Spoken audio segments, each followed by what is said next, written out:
コンテンツの販売は、まず動画を開いてもらうと、こういう画面があると思うので、この画面のその他動画詳細欄に行くために、その他を押します。その他を押して動画詳細欄に行きますと、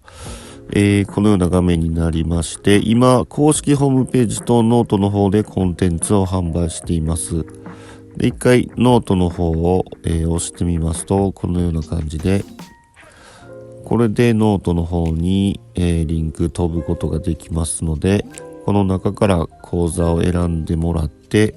今回はレッスン1の講座を開いてみますと、このような感じで、前頭部分は無料で、読めるようになっていますので、この前頭部分を無料で読んでいただいて、続きが読みたいという方はこのように、購入画面に行くようになってます。で、購入画面に行くと、ゲスト購入と会員登録して購入という方法があるんですけども、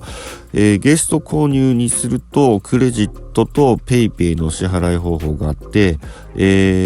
会員登録して購入されるとキャリア決済の方が使用できると思いますので、どちらかお好きな方を選んでいただければと思います。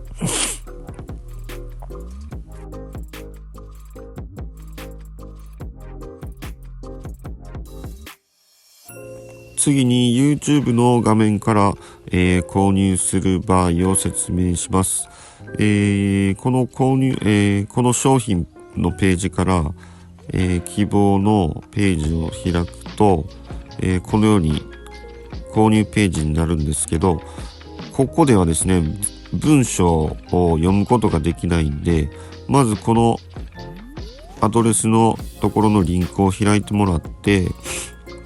これで、前頭部分の無料ページが読めるようになるので、これでまず、全文を、ある程度読んでいただければなと思います。こんな感じでかなりのボリュームの、記事が無料で読めるようになっています。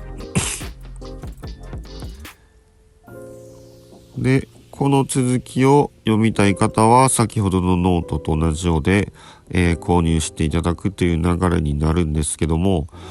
このページからですね、購入ボタンを押しても購入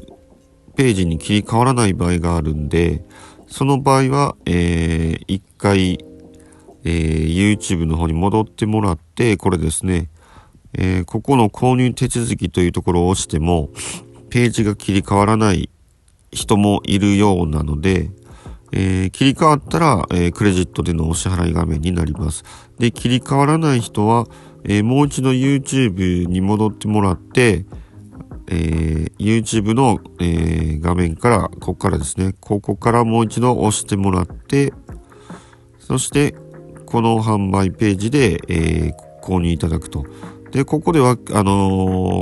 レジットカードでの決済も可能ですので、このようにクレジットカードの決済もできるので、ぜひご活用ください。よろしくお願いいたします。